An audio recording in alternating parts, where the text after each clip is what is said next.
depois que a gente acostuma com o lugar, nem que a gente sinta frio, cada um senta no seu lugar, né? Se vocês ficassem tudo juntadinhos, vocês faziam calor.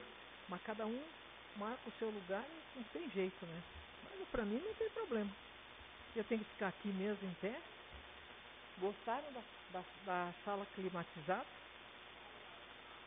Quando chegar mais ou menos uns 10 minutos para terminar, eu vou pedir para a Graça pegar os controles e desligar para não ficar, senão vocês saem, né? Tá?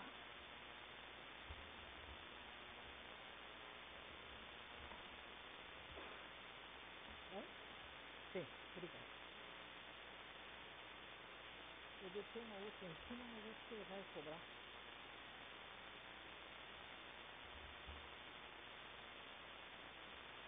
Vamos iniciar então a nossa reunião com a nossa prece, elevando o nosso pensamento, o nosso coração a Jesus, o nosso modelo e guia, pedindo a Ele que possamos estar reunidos em paz e serenidade e que reflitamos nesta noite sobre os laços de família mutáveis e que todos eles vêm para nos engrandecer. Amado Mestre, nos ajude a não somente ouvirmos as tuas lições desta noite, mas que possamos agir em relação às orientações que aqui viemos receber. Obrigada, Jesus, por essa oportunidade. Que assim seja.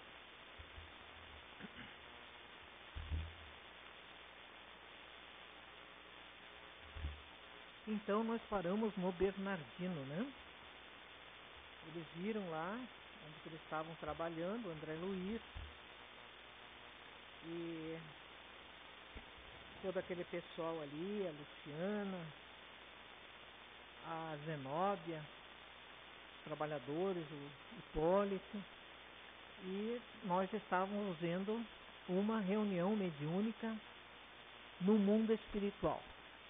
Se aqui na Terra nós fazemos a reunião mediúnica e a mediúnica simplesmente significa um intercâmbio entre os que estão, as pessoas que estão encarnadas e as pessoas que estão desencarnadas. Não é porque desencarnou que deixou de ser gente. Espírito também é gente. Então, nesta noite nós vamos ver que na reunião espiritual realizada na espiritualidade, seja em que plano for, também existe a presença dos encarnados lá. Então, quando nós dormimos, muitos de nós vamos para os lugares de nossa eleição e muitos de nós vamos estudar, fazer cursos, participar de trabalhos. A nossa vida espiritual pode ser muito rica quando a gente tem o contraponto aqui, como encarnado. Ficar achando que não faz nada, que de noite, quando sai do corpo, vai morrer de trabalhar, isso não existe. Não existe. Nem aqui, nem lá. Então, vamos ver isso aí. Eu só queria saber se foi fechado o portão pelos últimos turnos. Tá? Então tá bom. É segurança nossa, né? E nós temos que ficar aqui nesse quentinho, climatizando, que vai ficar muito bom. Nós vamos falar nessa noite tanto dos laços de família, que são transitórios, e a cada reencarnação eles mudam completamente, e que aqui nós dizemos assim, você se separa, mas não tem ex-pai e ex-filho. Aqui não tem. No mundo espiritual tem ex-mãe, ex-pai, ex-filha e até ex-amigo. O que nos une, na verdade, não são os nomes que nós damos para as afinidades que temos ou as desigualdades que temos. O que nos une são propósitos, são vibrações, sintonias. Então nós devemos entender assim, quando nós convivemos, seja como amigos, seja como parentes, e fazemos uma bela relação com essa pessoa, essa relação jamais acaba. Ela pode até trocar, né? Ela troca de papel, né? mas ela não acaba. O amor não acaba nunca. Se acabou é porque não era amor. Pode ter sido paixão, pode ter sido qualquer coisa, mas o amor não acaba nunca. E a gente se encontra por vibração, por afeto de ambos os lados. Assim como a obsessão só acontece quando existe uma troca mútua, não adianta dizer assim, mas eu corro, e os obsessores correm atrás de mim. Não é verdade. Se você está correndo do obsessor e ele atrás de você, é porque você deve e não quer pagar. Aí nós temos que ver qual é a dívida e você tem que sanar. Porque depois que você pagou a tua dívida, não tem quem persiga você, porque não seria da lei de Deus permitir uma coisa dessa. E nós vamos falar sobre isso e o mais importante de tudo, nós vamos falar sobre a questão das desavenças familiares e da questão do perdão. As duas coisas, para mim, mais difíceis que tem no Evangelho é amar aos nossos inimigos e o perdão. É complicado, mas a gente tem que entender que se pelos inimigos a gente não vai ter o amor que a gente tem por um amigo, a gente não pode mais, se dizendo um seguidor de Jesus, desejar todo o mal do mundo para o inimigo. Ficar desejando que as coisas aconteçam ou se vingar. Assim como eu não posso ficar desejando para as pessoas que eu gosto que Deus faça a minha vontade. As coisas são postas e dispostas como Ele acha o melhor para nós. Então nunca está errado. Está sempre certo. Nós é que queremos fazer do nosso jeitinho, apesar de que a gente repete desde que nasceu, seja feita a vossa vontade, assim na terra como no céu.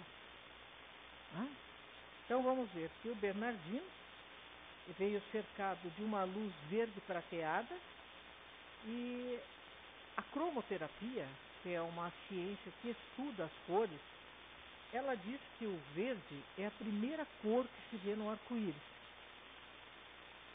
que os nossos olhos conseguem ver no arco-íris, porque é a cor médio do espectro de luz visível.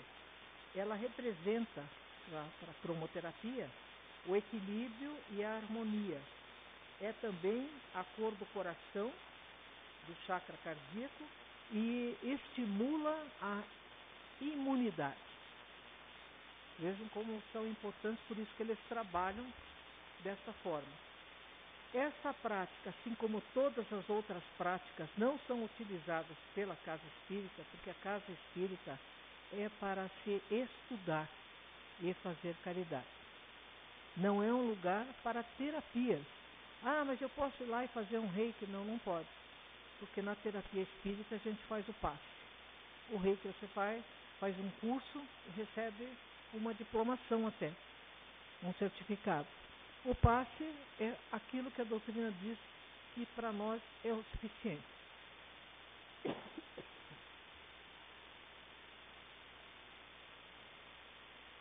Então, eles veem o Bernardino, que é um mensageiro da casa redentora de Fabiano de Cristo, que foi em outra encarnação, ele foi o padre jesuíta José de Anchieta. Então ele veio junto com Emmanuel, que assinava EM, Hermano Manuel. Aí ele juntou o nome e deu-se o nome de Emmanuel quando ele se apresenta para o Chico, por causa dessa última encarnação dele no Brasil como padre, e que ajudou muito na fundação e crescimento e estudo na cidade de São Paulo, no estado de São Paulo.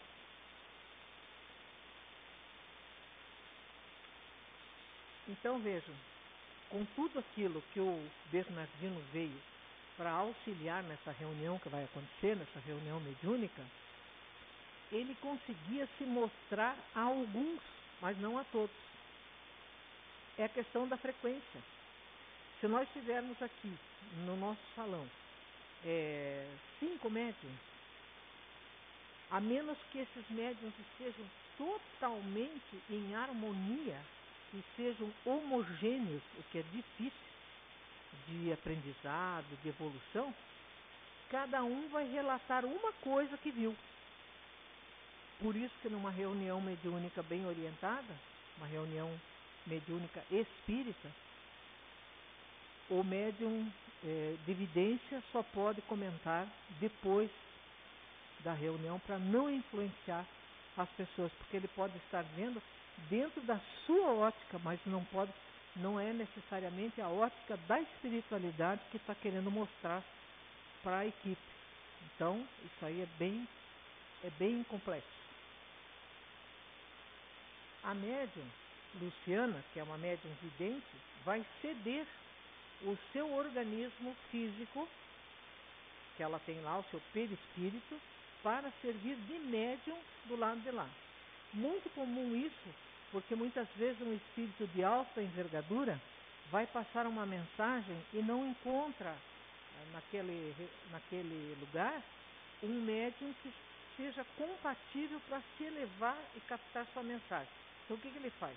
Ele usa de outro médium da espiritualidade para transmitir ao médium que está na mesa o que o espírito que está mais acima consegue captar. Tá? É como a gente assistir em televisão com crianças que de repente não entendem exatamente o que está passando naquele filme e a gente explica para a criança o que está sendo passado, que ele não teve a capacidade de entender, porque aquilo está assim muito, vamos dizer assim, um pensamento muito elevado para a criança entender. E nós, como entendemos, podemos explicar, mas servimos como médium daquilo que está se passando lá para a criança que não conseguiu alcançar aquele conhecimento.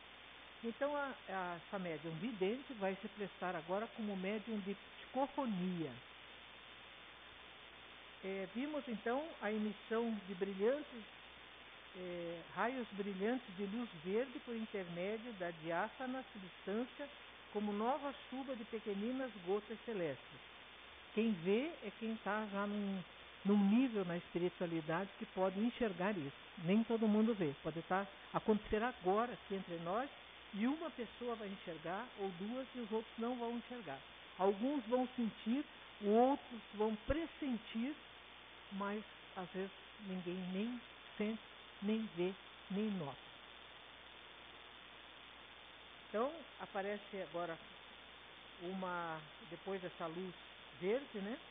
Aparece uma terminada a exteriorização da energia sublime, que é portadora de bem-estar.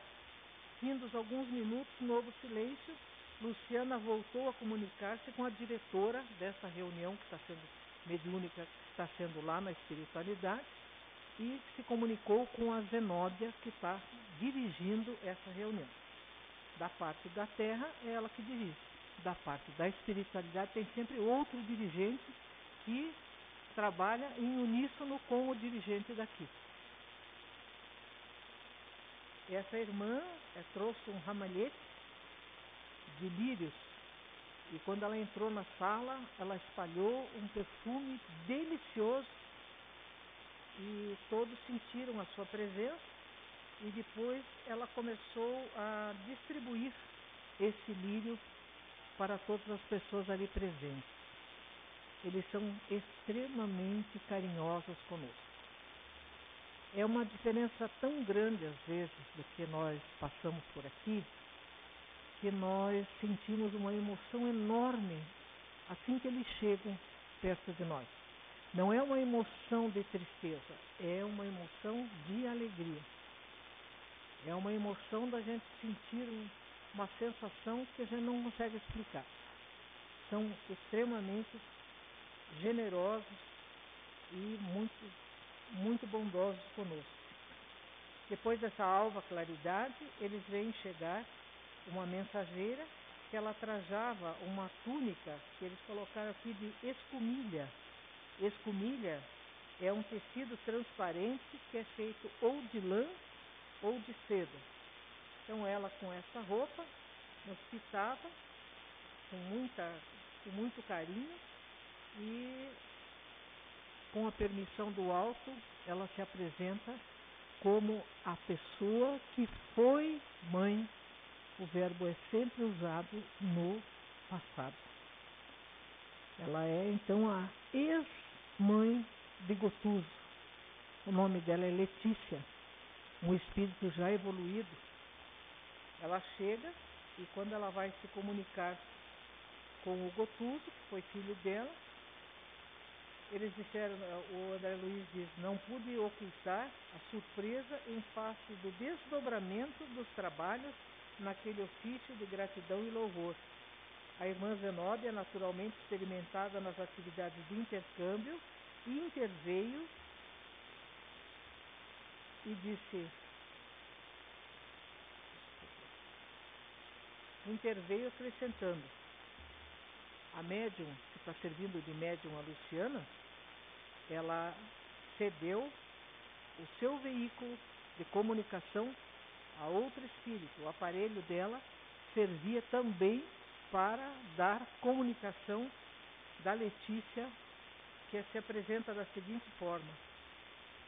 A enfermeira, que é a Luciana, né, com a possibilidade de quem enxergava mais do que nós, porque ela era vidente, comovidamente identificou Letícia, dizendo que ela desencarnou há 32 anos e assevera que foi mãe do companheiro referido. Mais emocionada e reverente, acentuou, desloca-se agora a tela e vem ao nosso encontro, adianta-se, de suas mãos desprende-se raios sublimes de luz. E ele diz, abraça-me, ó como sois generosa, abnegada, benfeitora. Sim, estou pronta, a médium fala para ela, e cederei com prazer o meu instrumento. Nesse instante, a fisionomia de Luciana transformou-se. Isso é um tipo de mediunidade que é um pouquinho mais rara. O médium transforma a expressão, a face, e transforma a forma de falar e às vezes até a voz, mas já é um pouquinho mais difícil. Já não é como uma manifestação simples de psicografia, onde o médium fala com a sua própria voz, com o seu próprio jeito e acomoda nas suas palavras o pensamento do espírito. Então quem não é estudado, não leu com atenção, não estudou o livro dos médiuns e outros livros que nós temos, como o Diálogo com as Sombras, do Hermínio, vai ter dificuldade de fazer essa diferenciação, porque ela é sutil. E o médium tem que ser muito experimentado para ele conseguir fazer uma voz diferente, ou um sotaque diferente, ou realmente falar da forma que o espírito está passando. Porque o espírito, ele passa o seu pensamento na corrente de pensamento do médium. E o médium recebe esse pensamento com imagens. Então o médium veste as imagens que ele está vendo com sua palavra, com a sua competência. Por isso é um médium que não estuda, que não tem também um conhecimento mais generalizado de diversas coisas, diversos estudos, ele tem muita dificuldade em descrever coisas que não são comuns para nós aqui, como os espíritos têm dificuldade de nos descrever o que eles estão vendo lá. Queria dar um recado para vocês, que ontem nós tivemos a alegria e a felicidade de conversarmos com o Árimo e brincamos com ele, dizendo que se ele ainda estava aqui, de vez em quando a gente percebia uma pergunta no ar, e ele deu sua risada simpática e disse, às vezes até eu quero perguntar, mas eles não permitem, né? E mandou um abraço para todos vocês, descreveu como que ele está, o que ele está fazendo, a dificuldade que ele tem de dizer para a gente o que ele está vendo, o que ele está vivendo, já está trabalhando. Ele fazia um trabalho voluntário no Hospital de Clínicas por muitos anos, e ele disse que ele está recebendo as pessoas e conversando, que ele sempre gostou de conversar, e mandou um recado para todos nós, seus amigos, que a gente estude, que não perca tempo. E estude bastante, que o que garantiu para ele, além de coisas que não está no momento de ser falado, foi a questão do estudo constante e da caridade pelo próximo. Os outros títulos não contaram nada. Então, está aí o recado, né? E vamos dar esse recado para outros amigos dele que vierem no sábado. Então, muita coisa ele queria falar, mas a espiritualidade vem e corta. Ele diz, agora eu tenho que ir. Não tem essa de, mas agora eu vou contar. Não. Ele contou o que ele estava, onde ele estava, que eu achei uma coisa maravilhosa. Ele disse, é como se eu estivesse numa praça, e essa praça fosse toda branca, uma bruma assim, um sereno. Eu tinha dificuldade de descrever. E de repente eu penso numa paisagem e ela vem e se abre, como se você fizesse um movimento num aparelho que nós temos. Você está vendo uma coisa e de repente ela se abre e você se vê no meio da cena. Foi o que ele pôde descrever. E eu achei, né, muito carinhoso dele vir e conseguir já dar essa mensagem para nós, e muito esperançoso de a gente saber que se a gente realmente, ninguém precisa ser santo, não ter nenhum defeito, porque isso aqui, vivendo aqui na Terra, é difícil, mas se a gente tem um propósito correto e não fica enganando a si próprio, estuda realmente, vai e lê e procura entender, nós vamos ser úteis para começar a trabalhar muito rápido. E se nós não somos, às vezes a gente fica patinando, a palavra é patinando mesmo na lama, por decênios, por séculos. A escolha é nossa. Então, a Luciana recebe esse espírito de Letícia, né? E ela diz assim, nossas experiências mais elevadas resultam da permuta incessante de valores comuns. É isso que eu estou fazendo, transmitindo o abraço que ele mandou a todos e as saudades que ele sente de nós e da sua família. O coração que ama em Cristo é a operosa abelha que recolhe o mel de sabedoria em todas as flores de amor e trabalho.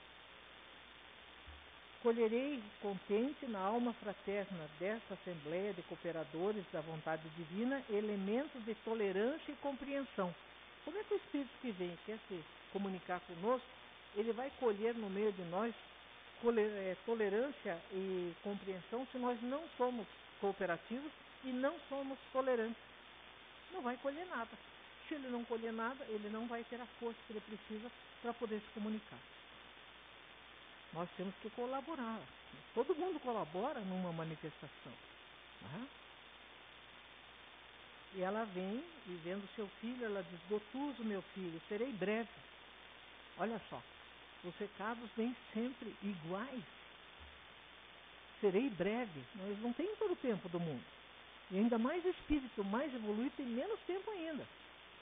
Excesso de tempo é de espírito vadio. Tem lá na espiritualidade e tem aqui. Antes de adverti-lo,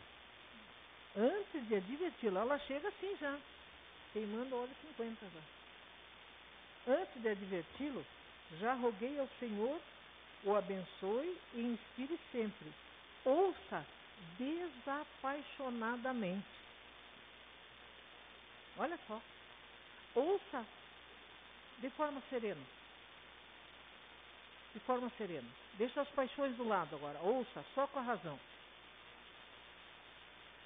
Ela disse, desprenda-se das ideias antigas para compreender melhor as concepções inferiores do nosso eu, que é daí que vem o egoísmo, egocentrismo, egolatria e uma série de coisas que não são boas.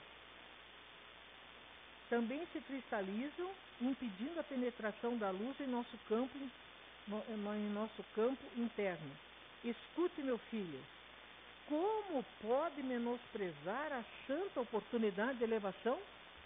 Ela pediu que Deus abençoasse e tudo mais.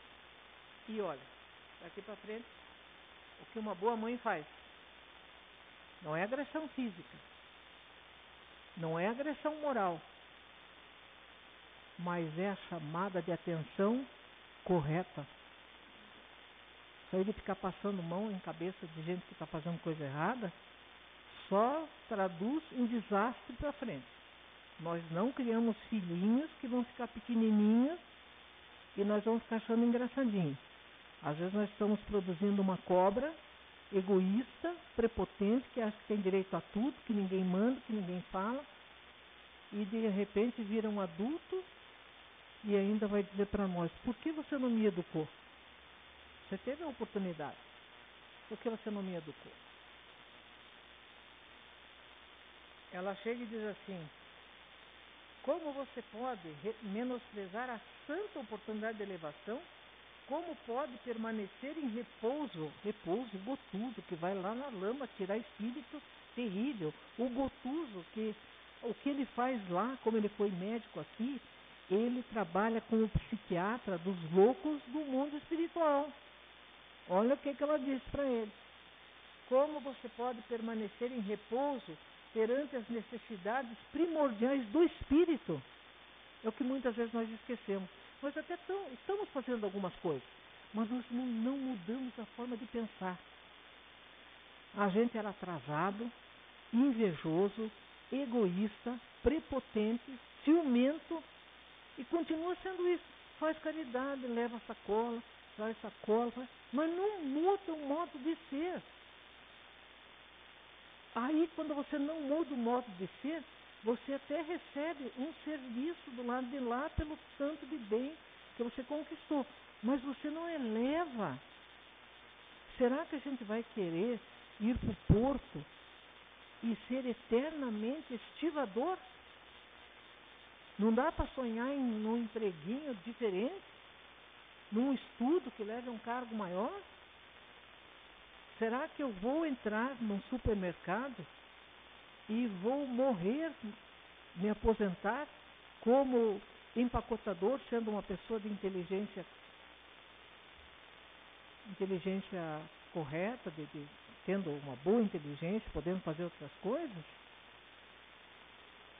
Será que eu vou ser daquela dona de casa que faz só o básico, mas básico do básico do básico, e reclamando e xingando? Será que nem isso eu dou conta?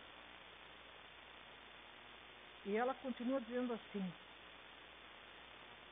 o mestre aproveita as qualidades utilizáveis do discípulo em determinado setor do aprendizado, adiando, por misericórdia, a melhoria e o aprimoramento de certas zonas obscuras da personalidade. Por vezes o aprendiz retarda-se meses, anos, séculos. Será que a gente quer isso por séculos? Pode parecer assim: nossa, séculos? Quem nasceu em 1348, há quantos séculos está sofrendo? Nas trevas. Quantos?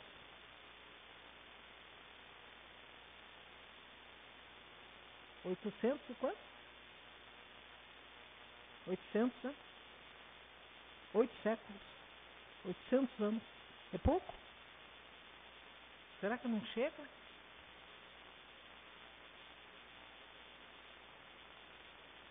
Por vezes o aprendiz retarda-se, né? E Jesus não é senhor da violência e nunca impõe drásticos à obra evolutiva. Ele é cultivador do trabalho, da esperança. Aguardará sempre, compassivo e bondoso, nossas decisões de elaborar no apostolado redentor e suportará nossas faltas muitas vezes. Aqui não está escrito todas as vezes. Como é que é aquela frase que ele disse para os fariseus? Raça de víboras, até quando vos suportareis?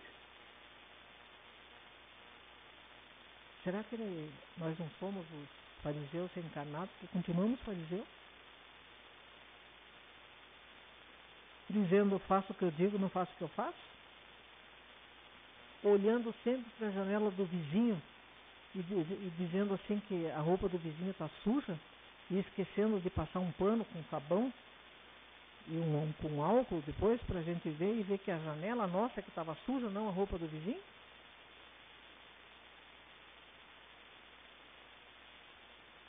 Entretanto, em nosso próprio interesse, devemos atentar vigilantes para os seus ensinamentos com a sincera disposição de aplicá-los.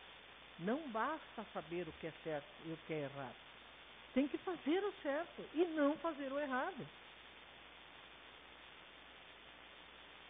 Sem dúvida, não nos fulminará com os raios destruidores pela nossa demora em desculpar alguém. No entanto, recomendou perdoemos 70 vezes 7 vezes. Nós sabemos que é uma expressão idiomática hebraica que quer dizer muitas, inúmeras, todas as vezes. Não é 70 vezes 7, ó, já te perdoei 489 vezes. A próxima não vou perdoar mais, que já bateu 70 vezes 7. Não é isso, gente. O 7 era um número para eles que marcava ciclos de evolução. Então, é muito importante saber como que ele diz para não ficar fazendo a conta. Olha, eu já te perdoei 1000 vezes, dessa vez você não... Já pensou Deus olhar para nós e dizer, ah, é? Sabe quantas 1000 vezes eu já perdoei você por um único erro? Fora os outros? Melhor a gente não fazer essa pergunta.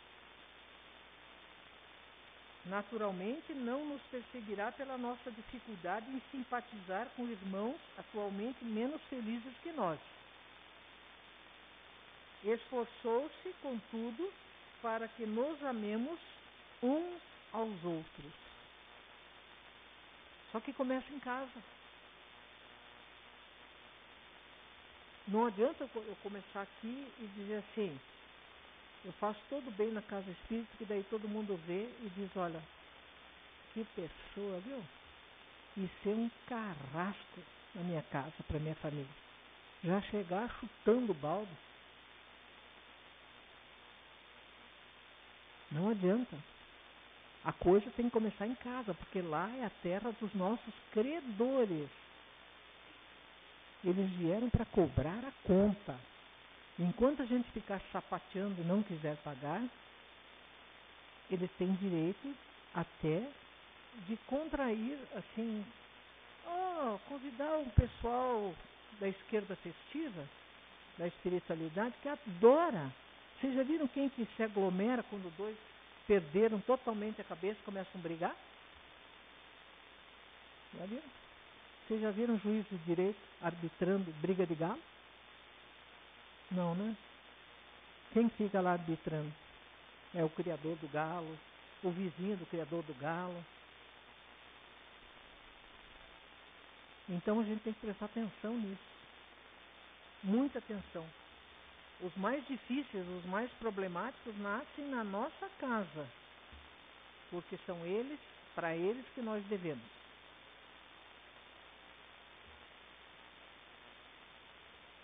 A Ivone Pereira nos dizia numa mensagem maravilhosa ontem que a justiça da terra existe para quando todas as nossas conversas falharam, todas as nossas tentativas falharam e nós não temos mais como conversar com aquela pessoa, chegar num entendimento, porque a pessoa não quer entendimento nenhum, ela quer prejudicar, ela quer...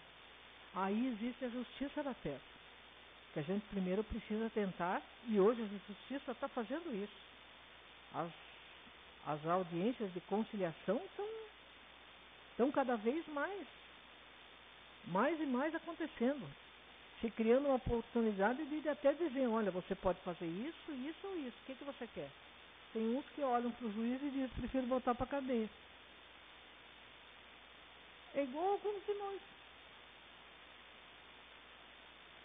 Numa reunião mediúnica presidida pelo Divaldo, uma senhora que frequentava a reunião há mais de 10 anos, uma senhora, quando eu digo senhora, é da minha idade para cima, né?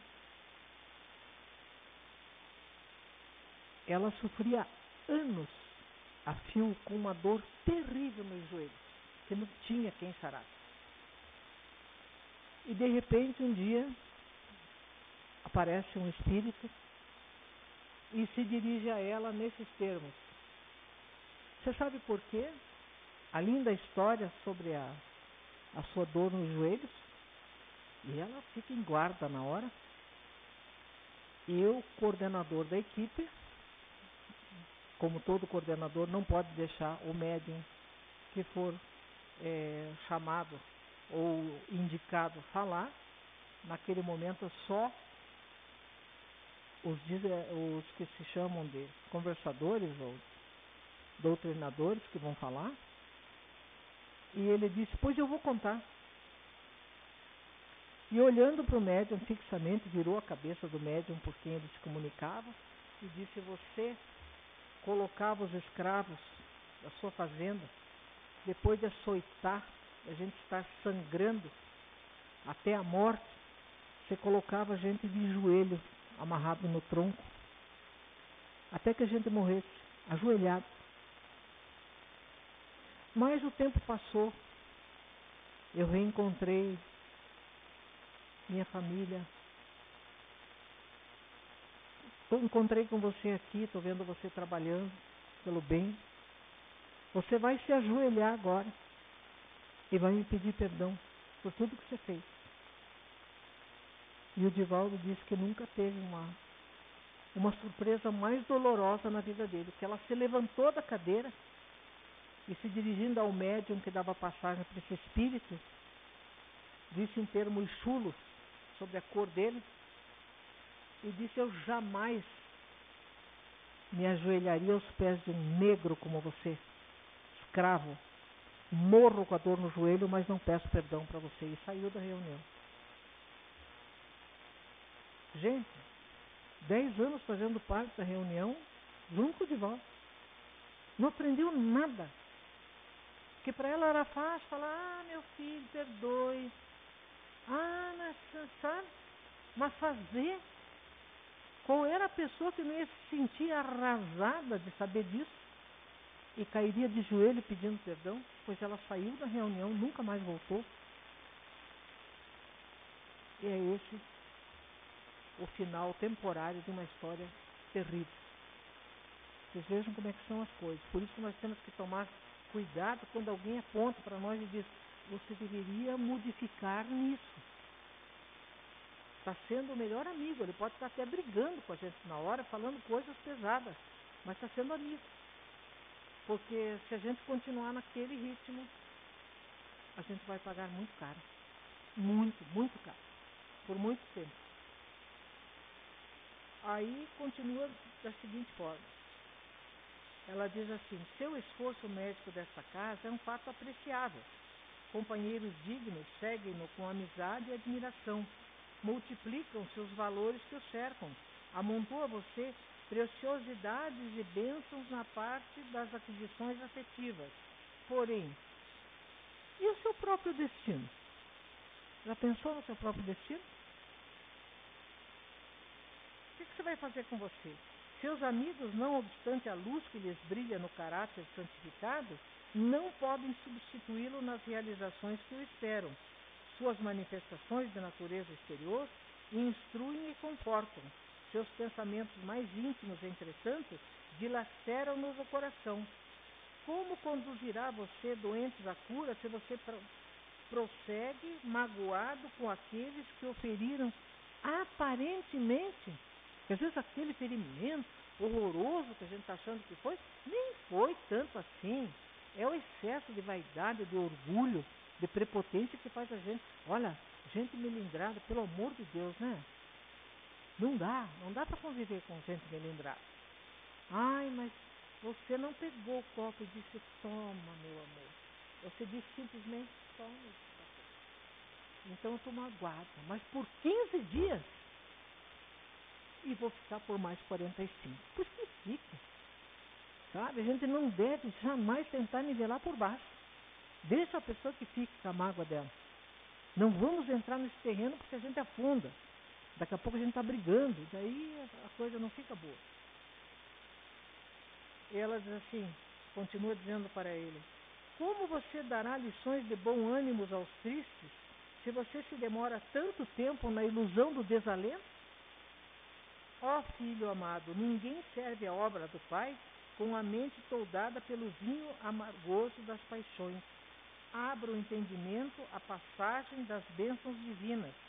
Não guarde vermes destruidores no jardim da esperança, que estragariam as mais belas flores, aniquilando a promessa dos frutos.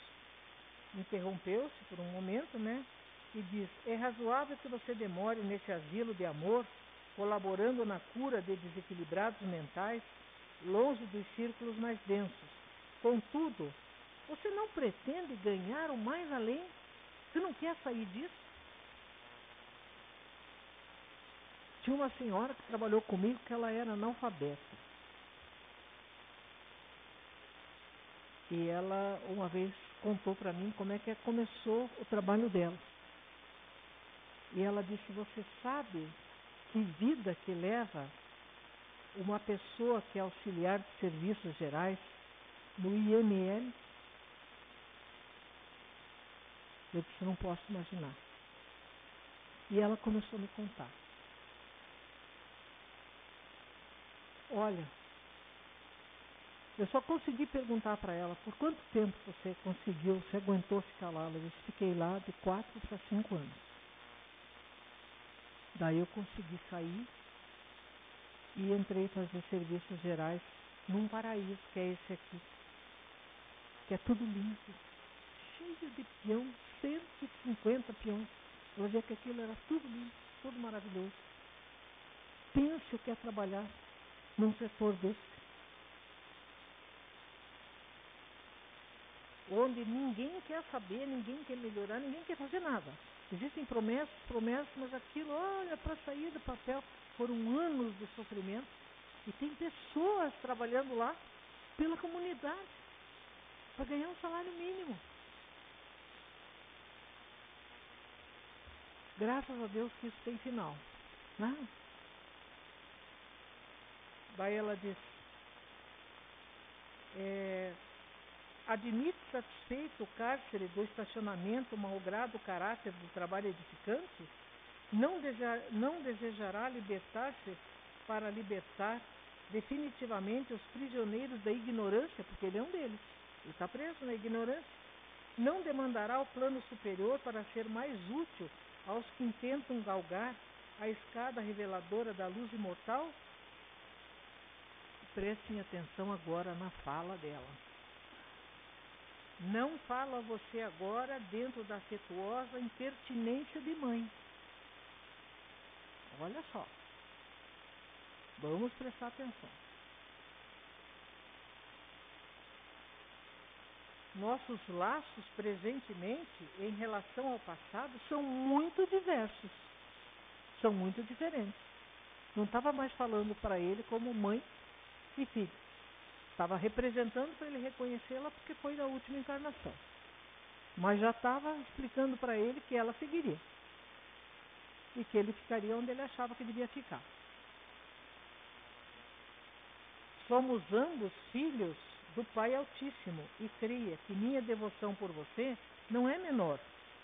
Não abandonarei as inclinações menos elevadas, não obstante justificáveis na tabela das convenções puramente humanas.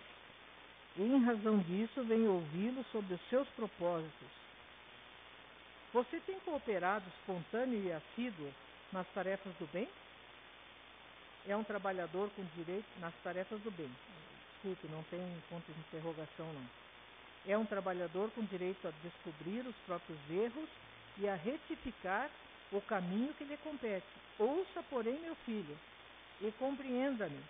Venho intercedendo junto às autoridades que nos regem os destinos para que a sua consciência desperte para a divina luz. O grupo doméstico, amado e inesquecível, espera por você na preparação da felicidade por vindoura. Chegou a hora dele reencarnar.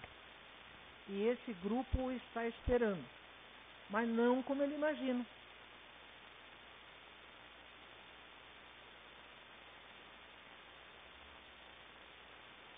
Após longa pausa, Letícia indagou delicadamente: que responde, meu filho?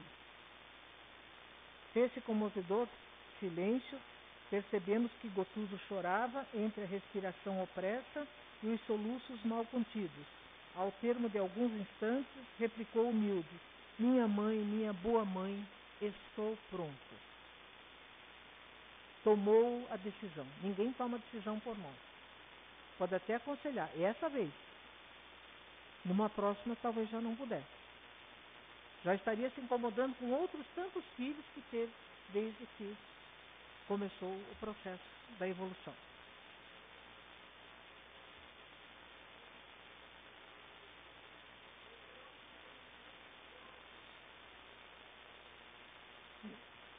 E bronca séria, né? O que a gente pensa, né? Ah, meu filhinho, que saudade, deita aqui no colo da mamãe, beijinho, beijinho, e eu fiz o bolo que você mais gosta, queridinho. Não é bem assim. Então, veja, ela diz assim: rendo graças a Deus pela sua compreensão, e vai falando com ele, voltará em breve ao agrupamento familiar. Prepare-se liberando a luta imprescindível à iluminação. O instituto doméstico, legitimamente considerado, é celeiro de supremos valores educativos para quantos procurem os interesses divinos acima das cogitações humanas. O lar terrestre é bendita forja de redenção. Vocês sabem o que é forja? A gente coloca ali os carvões ali, né? Esquenta bem, bota o ferro ali para desentortar algum ferro, principalmente numa oficina, como tinha meu pai. Depois tem o esmeril, tem a bigorna aqui, você bota em cima da bigorna e bate para valer, mas ele tem que estar incandescente. A nossa família é a forja. Nós viemos para tirar aquelas pontas, sabe? Mas tem alguns que não. Eu prefiro ficar na forja, levar pancada e não quero me acertar com quem eu resolvi que eu não gosto. Sim, né?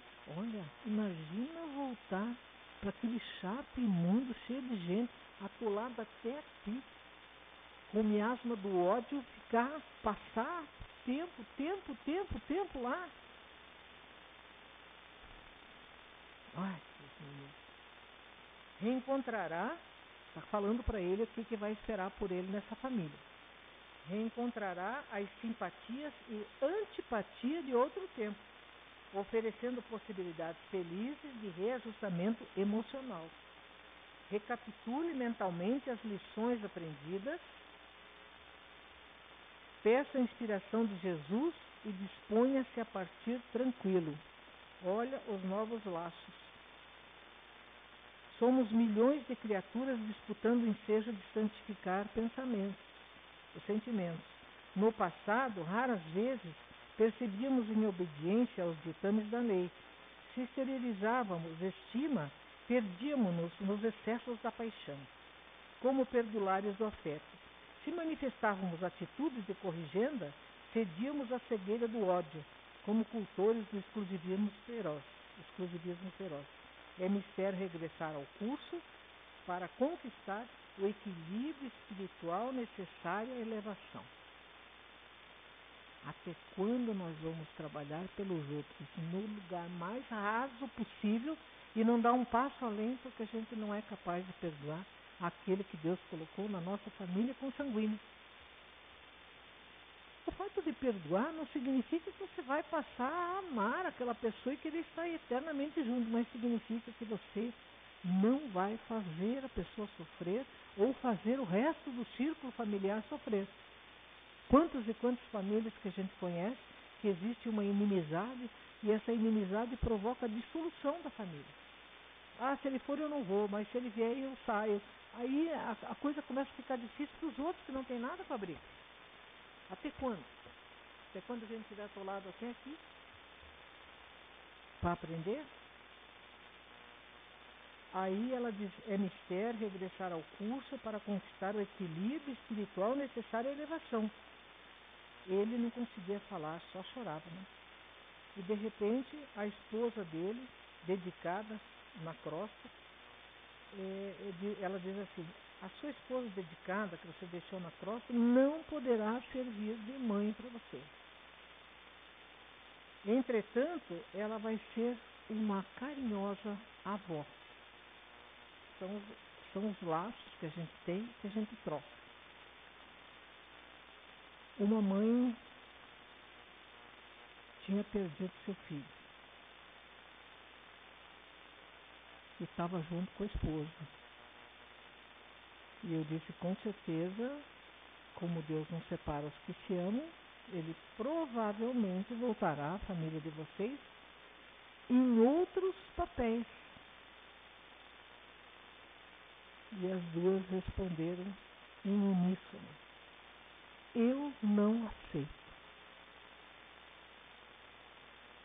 A esposa queria que ele voltasse e ela fosse esposa, mas se ele morreu, até passar o tempo que tem que passar lá e voltar, ele é um menino que acabou de renascer e ela tem 60 anos.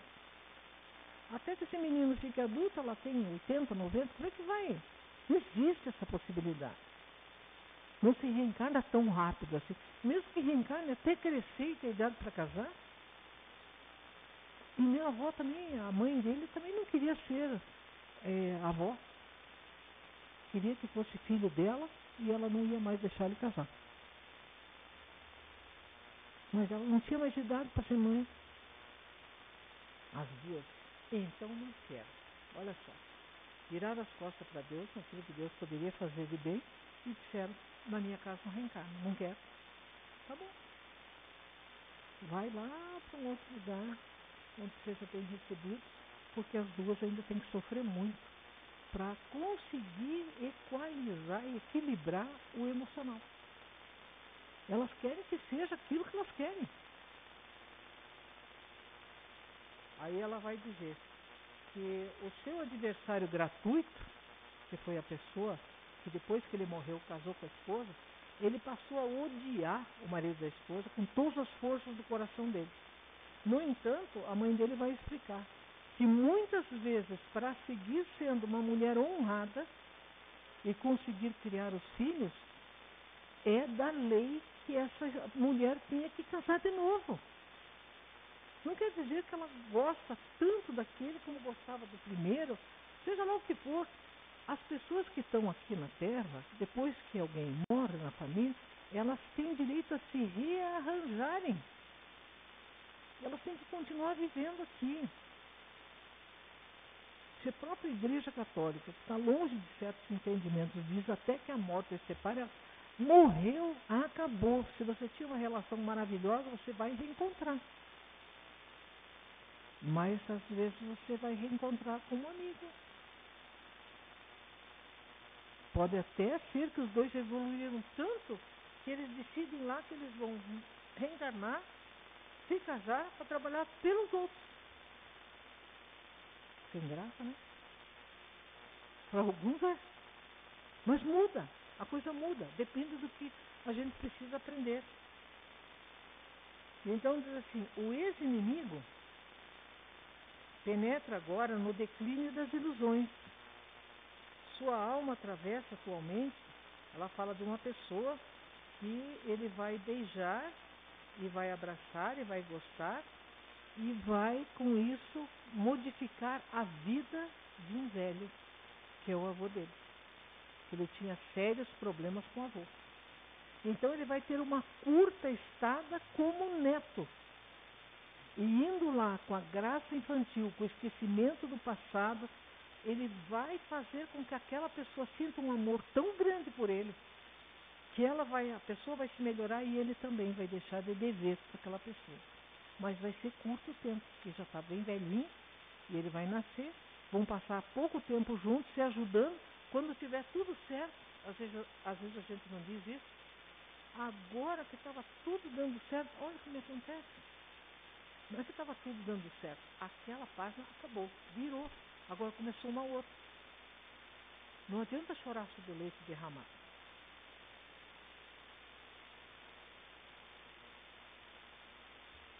Daí ele diz assim, enquanto as doenças do desequilíbrio lhe vergaçarem a carne, daquele que vai ser avô dele, e as recordações penosas lhe castigarem a mente, você será o neto consolador mensageiro de paz em forma de criança. Ajudá-lo-emos a consagrar-lhe atenção e carinho. No desencanto do corpo cansado e na ternura infantil, o espírito consegue sublimes realizações para a vida eterna.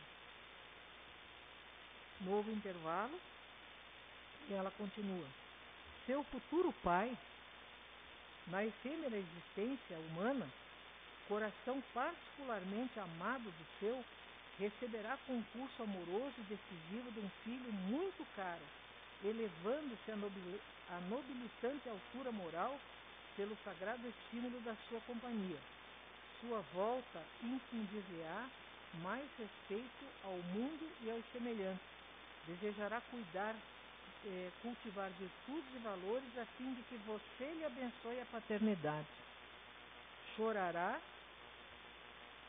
com as suas dores e rir-se-á com as suas alegrias. Eu vi uma cena, vocês também devem ter assistido na televisão, que me fez lembrar muito quando eu estudava essa página.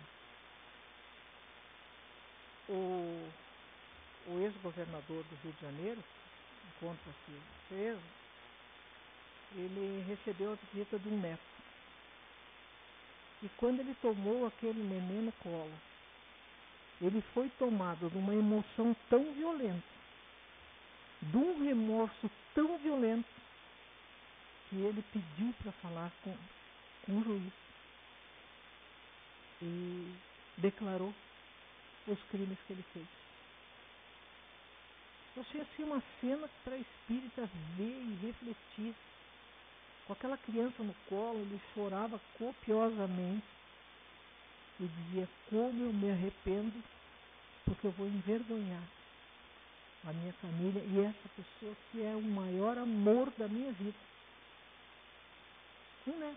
Nenenzinho que não pode falar nada para ele ainda. Mas você pega e o passado envolve você de uma forma, você não consegue explicar por quê. Às vezes você olha para aquela pessoa e diz: mas por que eu amo tanto essa pessoa? Da onde que ela vem? Laços de amor. São esses laços de amor que vão regenerar as pessoas. Não é 300 anos de cadeia. Vai ficar reencarnando 5 vezes para cumprir 300 anos? Não existe isso na lei de Deus, existe na lei dos homens, que é uma lei que já tinha que ter passado. Vai ficando acumulativo, de repente, quando você vê, 6 anos depois, a pessoa saiu. Mas quem que tem que mudar? Nós. Quando nós votamos naqueles que fazem as leis. Mas enquanto a gente votar na Maria da Esquina, no Zé do Picolé, no João da Farmácia, assim por diante, sem saber quem é, quem não é, e essas pessoas estão fazendo leis para a gente normalmente pagar. Pagar imposto, pagar isso, falta aquilo. Então, nós vamos parar por aqui, porque achamos que vale a pena, é pouquinho que está faltando para o final desse capítulo, mas são informações, acho que muito importantes, que vale a pena a gente pegar detalhadamente, com exemplos, para que aquilo possa fechar no nosso entendimento, em vez de a gente ficar, como dizia o vampiro brasileiro, pinchando maldição nos outros. A gente devia pensar no que o Emmanuel disse quando o Chico perguntou: Emmanuel, quem é o criminoso? E Emmanuel respondeu: aquele de nós que foi descoberto. Nós estamos com um paninho fino na cabeça. Deixa quieto. Deixa quieto. Tenta fazer muito perdão, muito acerto com as pessoas. Enquanto a gente está aqui, a gente não sabe a hora que a gente vai partir. Então a gente tem que fazer agora. Que depois a gente está do lado de lá e diz: mas por que eu mantive isso por tanto tempo? Agora aquela boneca que a gente brincou está jogada num canto. Eu estou aqui, está lá, agora o que eu faço? Às vezes preciso de 300, 400, 500 anos para a vida conseguir nos colocar de novo no mesmo lugar, para a gente se acertar. E enquanto não acerta, os perseguidores adoram perseguir. Eles não têm o que fazer, então vão perseguir. Hoje o Armin não vai perguntar não. Semana que vem nós terminamos. E a minha amiguinha, que vai fazer aniversário no domingo, já estou avisando todo mundo, sábado. Porque a partir de sábado, ela terminou o primeiro ciclo da encarnação dela. Agora ela já é considerada pela espiritualidade e pelos cientistas aqui, o corpo dela já consegue produzir tudo aquilo de sangue sem a intervenção da espiritualidade. Ela vai fazer 8, olha que velha que tá. Eu disse pra ela que eu tenho 6, não digo depois dos 6, mas eu sou mais novinha que ela, né? Ela vai fazer a prece por nós. Prece de Cáritas. Deus nosso Pai, que sois todo poder e bondade, dai força àquele que passa pela provação, dai luz àquele que procura a verdade, que ponde no coração do homem a compaixão e a caridade. Deus, dai ao viajor a estrela guia, ao aflito a consolação, ao doente o repouso. Pai, dai ao culpado o arrependimento, ao espírito a verdade, afiliamos teus dias ao órfão e pai. Senhor, por vossa bondade profunda sobre tudo que criastes, piedade, Senhor, aos que não vos conhecem, e esperança para os cristãos. Por vossa bondade, permita aos espíritos consoladores derramarem por toda parte a paz, a esperança e a fé.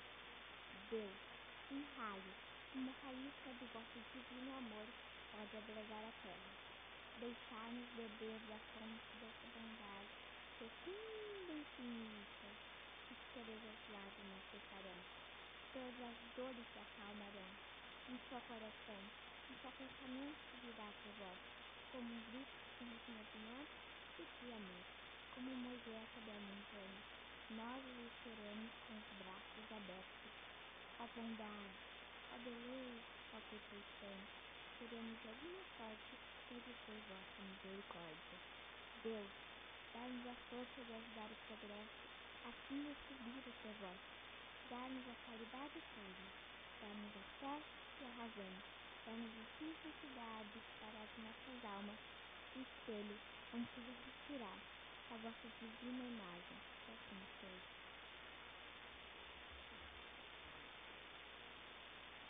Eu vou dormir escutando ela falar. Não é fácil de falar isso aí, gente, ainda mais com essa entonação aí. Eu quero fazer uma aposta com vocês. Vocês decorem, na semana que vem um de vocês, né, vem aqui, porque senão o pirulito que eu vou trazer é só para ela. Agora, se um de vocês decorar e vir aqui e fizer tão bonito como ela e mais ainda, aí vocês ganham um pirulito também. Senão, muito obrigada a todos vocês, que na hora em que a gente estiver na nossa casa, e mesmo bem aquecido das cobertas, do estômago cheio, a gente ainda sentir frio, pense amanhã cedo, se não tem um cobertor que você não gosta, cheio de bolinha, ou não sei do que, e bota no carro, leva embaixo do braço e entrega para alguém que está com muito frio. Vamos pensar no outro. No inverno, as pessoas têm mais fome, principalmente as crianças. Vamos pensar nisso. Vamos repartir o que nós temos, porque não vai nos fazer falta. Quanto mais nós damos, mais nós recebemos. Muito obrigada a todos vocês que provaram que fizeram teste na Sibéria antes de vir para cá. E uma noite de muita paz e sonhos assim cheios de estrelas. Às vezes a gente consegue ser levado perto das estrelas e eles nos mostram a beleza que nós vamos poder ver quando a gente for elevado. É muito bom. Então aqui fica a proposta dessa noite: perdoar. E o perdão começa com as pessoas mais próximas. Às vezes tem gente que nem nosso perdão não quer. A gente quer fazer amizade, mas não quer. Daí tudo bem, a gente tem que respeitar, mas não desejar o mal. Orar por essas pessoas e por nós, para que a gente consiga perdoar 70 vezes, 7 vezes a qualquer pessoa. Muito obrigada a todos vocês. Muita paz.